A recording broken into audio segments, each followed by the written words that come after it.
નમસ્કાર વિદ્યાર્થી મિત્રો, ધોરણ 10ના તમામ વિદ્યાર્થીઓનું ગુજરાતીના આ ક્લાસની અંદર સ્વાગત કરું છું.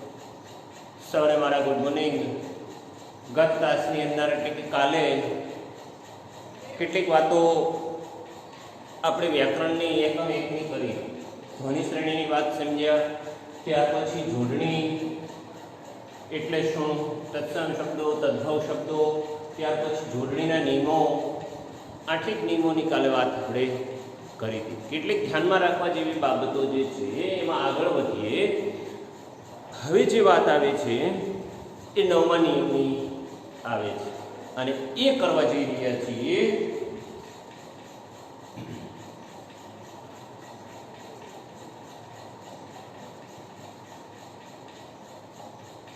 જુઓ, 9મો નિયમ એવા પ્રકારનો છે ભૂત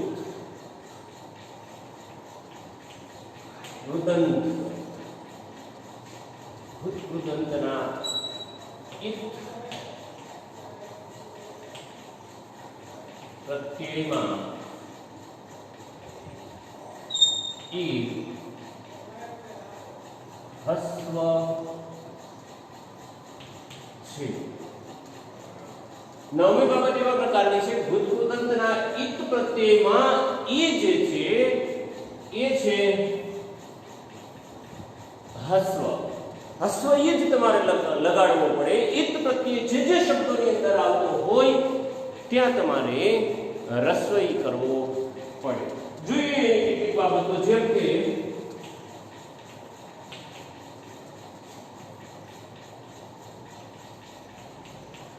ગણિત, રચિત, પરિચિત,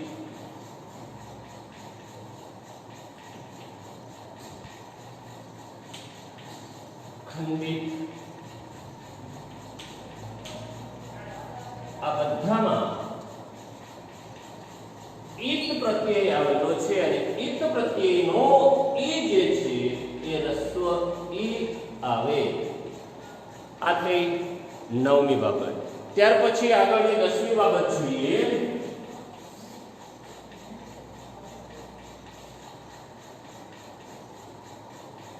પી ઇલ જેવા પ્રત્યયોમાં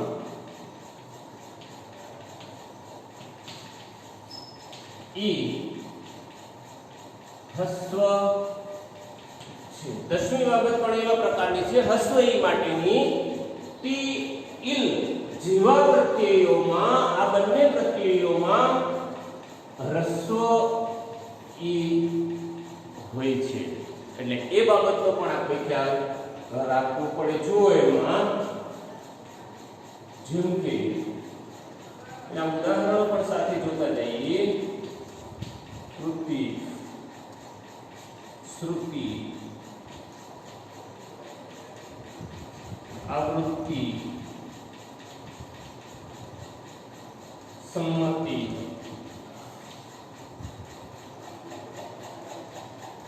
તે હસ્વ છે બધી જગ્યાએ.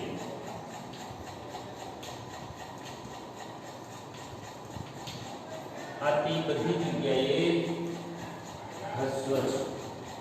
એટલે આ બાબતનો ખ્યાલ રાખવો પડે. પછી ઇત પ્રત્યયના ઉદાહરણો જોઈએ. ઉર્મિલ,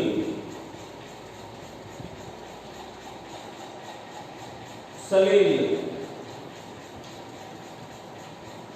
અનિલ, અખિલ,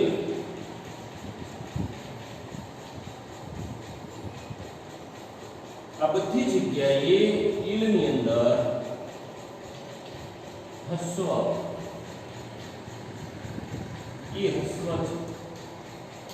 હવે જુઓ, ખિલ, નીલ, લીલ અને મિલ, ઉર્મિલ, બધી જગ્યાએ રસોઈનો ઉપયોગ થયો છે. એટલે આ બાબત પણ આપણે ધ્યાનમાં રાખવી જોઈએ કે ટી અને ઈલ જેવા પ્રત્યયો છે આવતા હોય ત્યાં રસ્વ એ આવે છે. જો એની જગ્યાએ આપણે અનિલ આ રીતે લખીએ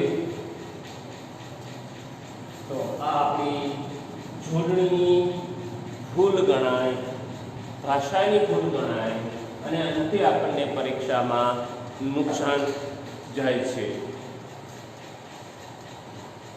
ત્યાર પછી 11મી બાબત જોઈએ.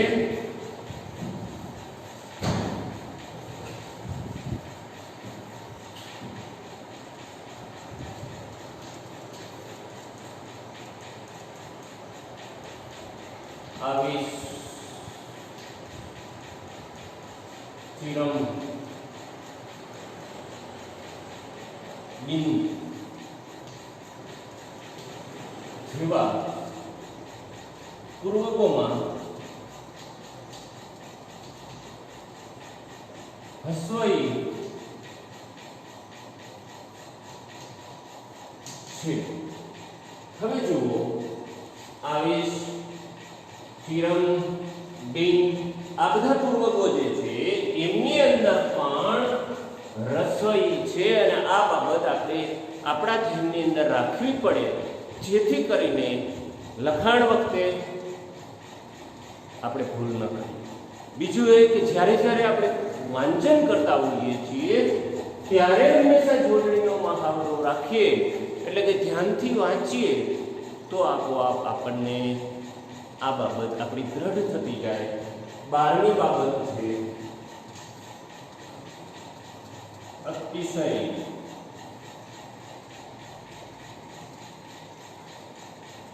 નિર્ઘન નિષ્કલંક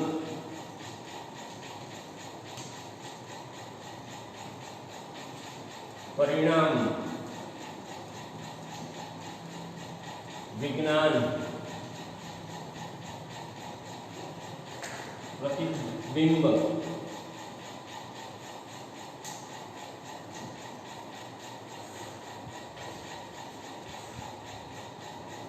આ બધા શબ્દોની અંદર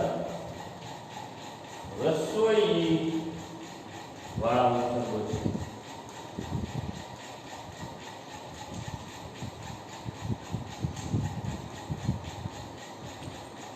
આ પણ બાબત આપણે ધ્યાન રાખવું જોઈએ કે બધી જગ્યાએ રસોઈનો ઉપયોગ થયો છે. એટલે આવા બધા જે શબ્દો છે એને આપણે ધ્યાનમાં રાખીએ તો શું થાય કે આપણાથી થતી ભૂલો આપણે દૂર કરી શકીએ.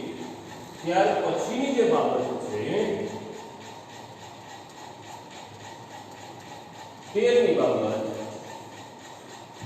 એ છે શબ્દના અંતમાં આવતા અનીય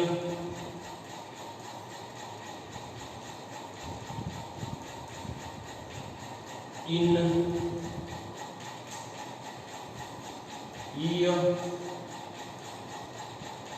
કિય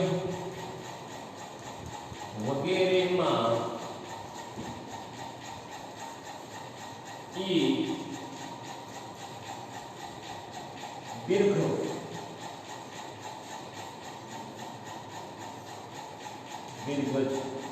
હવે જુઓ, શબ્દના અંતમાં અની આવતું હોય, ઇન આવતું હોય, ઈ આવતું હોય, કી આવતું હોય તો એવા પ્રત્યયોની અંદર દીર્ઘ ઈ હોય છે, દીર્ઘ ઈ આવે. એટલે એ પણ બાબત આપણે ખ્યાલ રાખવી જોઈએ. એના ઉદાહરણો મનનીય, આદરણીય,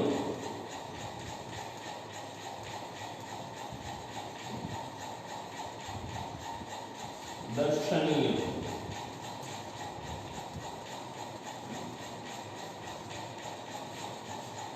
અવર્ણનીય,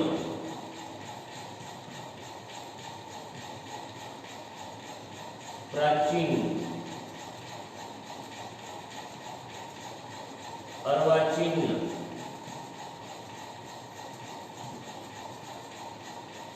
નવીન, કુલીન,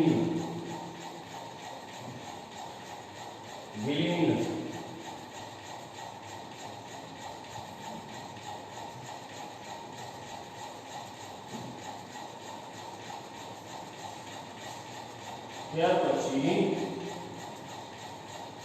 શાસ્ત્રીય, રમણીય, ત્યાર પછી પંચ વર્ષીય, વેગકીય, ઈય પ્રત્યય બધી જગ્યાએ જે પ્રત્યયો આવ્યા છે એના કારણે દીર્ઘ ઈનો ઉપયોગ કરવો પડે. રાજકીય, આમાં ક્રિયા, આ બધા ઉદાહરણોની અંદર દીર્ઘ ઈનો જ ઉપયોગ થાય છે. એટલા માટે આ બધી જગ્યાએ આપણે એને ધ્યાનમાં રાખીને ચાલવું પડે. શબ્દના અંતમાં આવતા અનીય, ઇન, ઈય કે કીય જેવા પ્રત્યયો જો આવતા હોય તો એ દીર્ઘ છે, એટલે કે દીર્ઘ ઈ લખવું પડે. મનનીય, આદરણીય, દર્શનીય, અવર્ણનીય, પ્રાચીન, અર્વાચીન, નવીન, પુલિન, વિલીન, શાસ્ત્રીય, રમણીય, પંચવર્ષીય, વેદકીય, રાજકીય, આ બધા શબ્દો જે છે બધાની અંદર આમાંના પ્રત્યયો અનીય, ઇન, ઈય આ પ્રત્યયો હોવાના કારણે એ બધા શબ્દોની અંદર દીર્ઘ ઈનો ઉપયોગ આપણે કરવો પડે, તો જ આપણી જોડણી સાચી પડે છે. હવે જુઓ આગળ 14મી બાબત,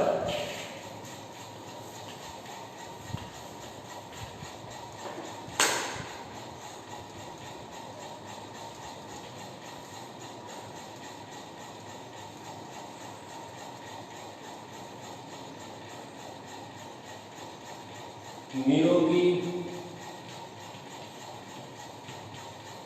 નિપજ, નિરવ, નિટર, નીરસ જેવા શબ્દોમાં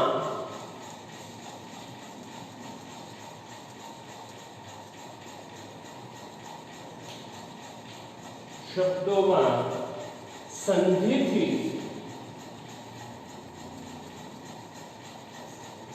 દીર્ઘ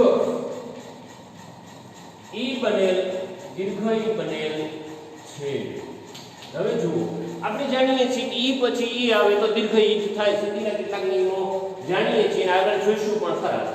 નિરોગી, નિપજ, નીરવ, નિડર, નીરસ જેવા શબ્દો છે એ બધામાં દીર્ઘ ઈ આવેલો છે.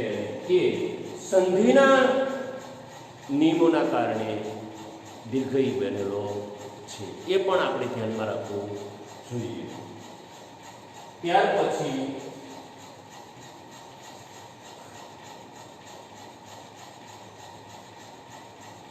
સંધિથી દીર્ઘ ઈ થતો હોય તેવા શબ્દો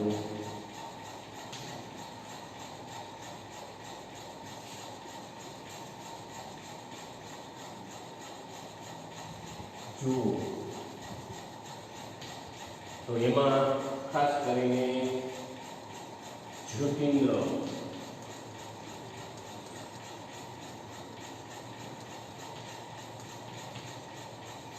રવિન્દ્ર, હરીન્દ્ર,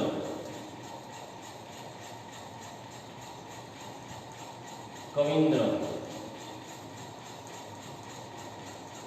યોગીન્દ્ર વગેરેમાં બધી જગ્યાએ સંધિના નિયમોના કારણે જ્યોતિન્દ્ર, રવિન્દ્ર, હરીન્દ્ર, કવિન્દ્ર, યોગીન્દ્ર બધા શબ્દોની અંદર દીર્ઘ ઈ સંધિના નિયમો મુજબ થયો છે. અને સંધિના નિયમો જે છે એ એવા પ્રકારના છે કે ઈ પછી ઈ આવે તો દીર્ઘ ઈ થાય. ત્યાર પછીની બાબત જે છે 16મી અધીન, અધીશ અને ઈશ વગેરેમાં દીર્ઘ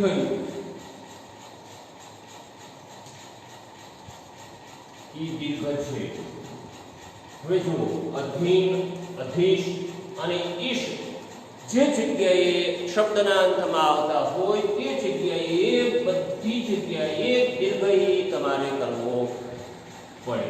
અધીન, અધીશ, ઈશ વગેરેમાં દીર્ઘ ઈ દર્શાવવો પડે જેથી કરીને એની જોડણી ખોટી ન પડે. હવે જુઓ એક શબ્દ જોઈએ અધીન. ઉદાહરણ જોઈએ પરાધીન. સ્નેહાધીન આપણે લખીએ છીએ.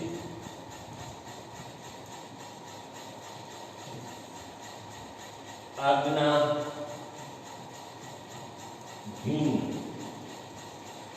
ન્યાયાધીશ,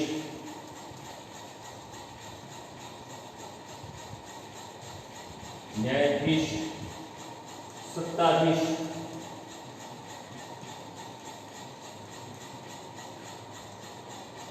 ગિરીશ,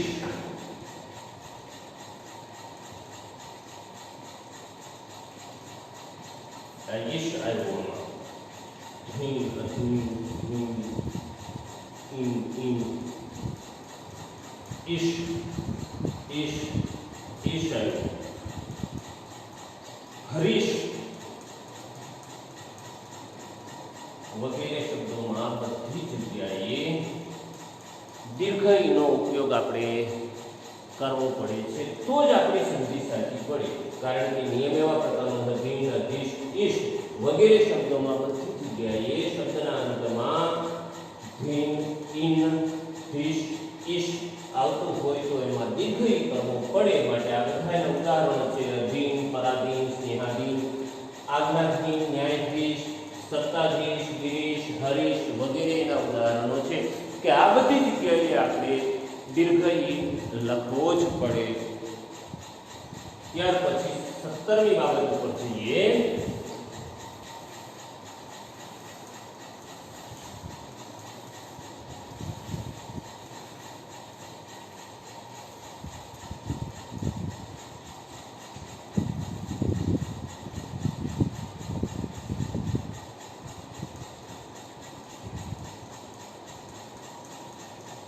ઈની અંતવાળા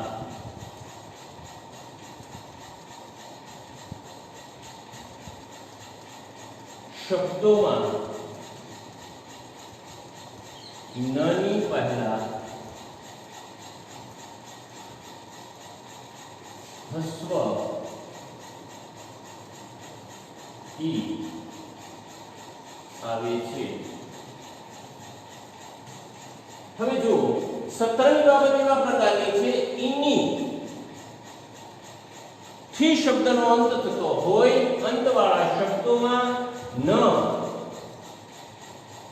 ની પહેલા હસ્વ એ આવે છે. ઈની અંતવાળા શબ્દો અંતમાં ઈની આવતું હોય અને ની પહેલા હસ્વ એ આવે છે. જેમ કે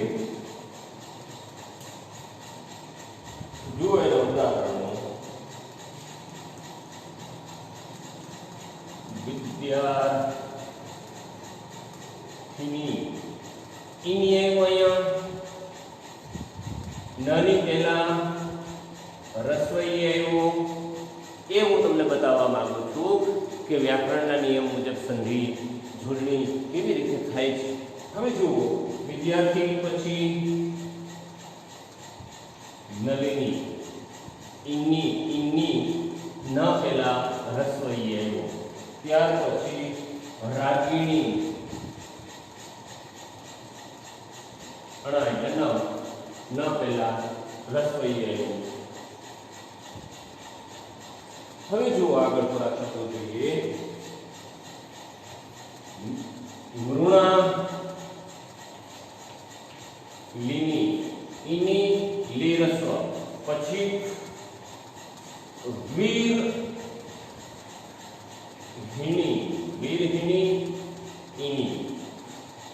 વગેરે શબ્દો એવા છે કે એની અંદર આપોઆપ રસોઈ તમારે કરવો પડે. એની અંતમાં આવતો હોય શબ્દના અંતમાં તો ન પહેલા તમારે રસોઈ કરવો, રસોઈ કરવો. ઇન અંતવાળા શબ્દ રૂપોમાં ઇન જો આવતો હોય અંતમાં, ઇન અંતવાળા શબ્દ રૂપોમાં દીર્ઘ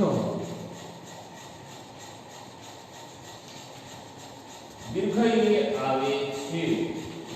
થોડોક તફાવત છે 17મી બાબતમાં. ઇની ના અંતવાળા શબ્દો જે છે એમાં નની પહેલા હસવઈ કરવો પડે. એના ઉદાહરણો જોઈએ. વિદ્યાર્થીની નલિની રાગિણી, મૃણાલિની વિરણી. જ્યારે ઇન જો અંતમાં આવતું હોય શબ્દના અંતની અંદર, એવા શબ્દ રૂપોમાં દીર્ઘ આવે છે. જેમ કે એના ઉદાહરણો જોઈએ. વિદ્યાર્થી,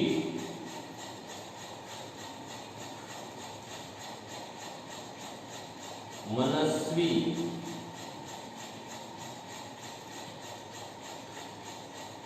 શ્રેયાર્થી વગેરે. આ બધા શબ્દો એવા છે કે એની અંદર આપણે દીર્ઘઈ બતાવવો પડે. હવે જોઈએ આગળની બાબત, 18મી બાબત. કેટલી બાબતોની આપણી માતૃભાષા એટલે કે આપણી પ્રથમ ભાષા ગુજરાતીની અંદર આપણે કેટલી કાળજી લેવી પડે છે. માટે બીજા અઘરા વિષયોની અંદર 100માંથી 100 આવે, આપણી માતૃભાષાની અંદર 100માંથી 100 માર્ક આવતા નથી. એની પાછળનું મુખ્ય કારણ આપણી થતી ભાષાકીય ભૂલોના કારણે આપણે એમાં થાપ ખાઈ જઈએ છીએ. 18મી બાબત જુઓ. ઊંઘ અને ગીરી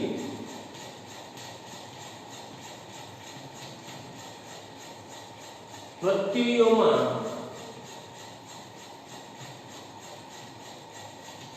ઉ અને ઈ દીર્ઘ છે. 18મી બાબત છે ઊંઘ અને ગીરી પ્રત્યયોમાં ઉ અને ઈ બંને દીર્ઘ હોય છે. એટલે ઊંઘ શબ્દ ના અંતમાં આવતું હોય, ગીરી આવતું હોય તો એ દીર્ઘ દર્શાવવા પડે. ઊંઘ, ઉ અને ઈ બંને. હવે જુઓ એમાં ઉદાહરણો જોઈએ. દાખલા તરીકે નિમણૂક આવ્યો દીર્ઘ. ત્યાર પછી વર્તણૂક, વર્તણૂક, યાદ, ગીરી, ગીરી. ત્યાર પછી કામગીરી,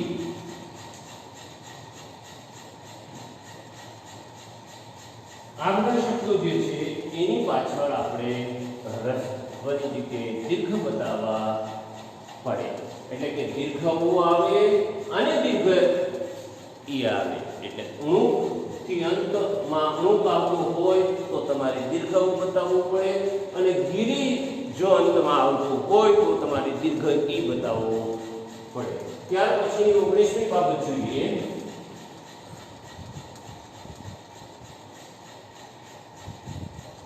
તીવ્ર, અનુસ્વાર કે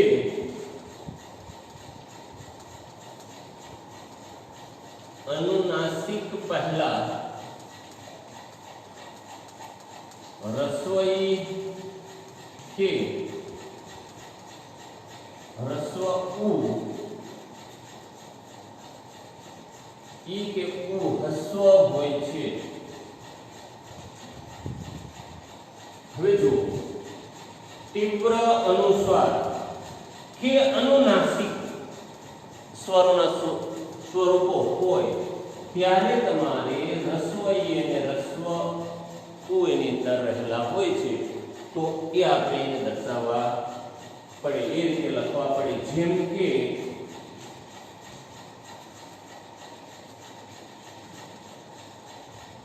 ઇન્દ્રિય,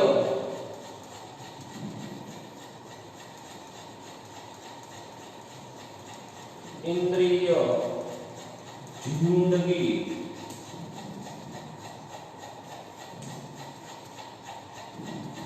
જુદું,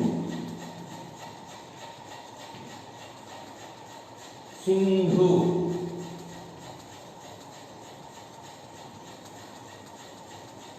નિંદા, કુંભ, ચુંબક,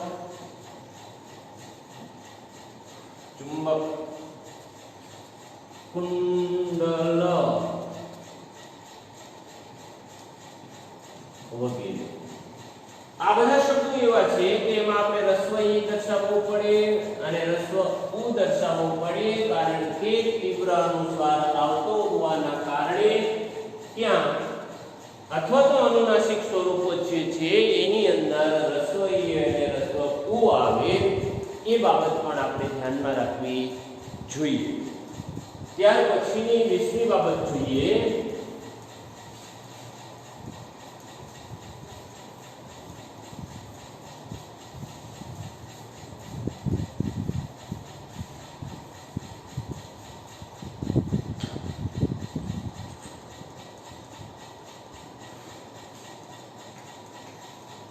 જુઓ 20મી બાબત, ઉ, ઉક અને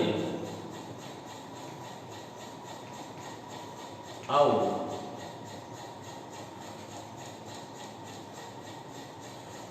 પ્રત્યયોમાં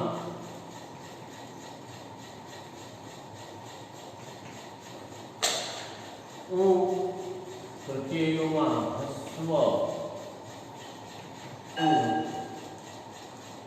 લખો. 20મી બાબત એવા પ્રકારની છે કે ઉ પ્રત્યય આવતો હોય, ઉક પ્રત્યય આવતો હોય કે આવું પ્રત્યય આવતો હોય તો એમાં હસ્વ ઉ જ લખવો જોઈએ અને લખવો પડે. જેમ કે દાખલા તરીકે જોઈએ ભિક્ષુક, ઓ કયું, ત્યાર પછી જોઈએ જિજ્ઞાસુ,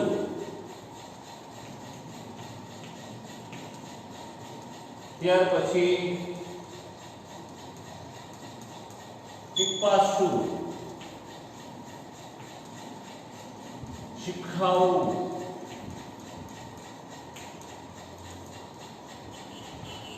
ઉ આવ્યો અહીંયા લખ્યું છે આપણે નિયમની અંદર આવું જ્યાં હોય ત્યાં રસ્વ કરવો પડે. હવે આવું વાળું જોઈએ કમાવું.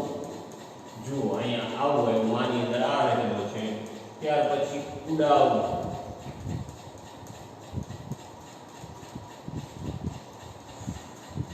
આ બાબત વગેરે શબ્દોની અંદર આપણે ધ્યાન રાખવી પડે.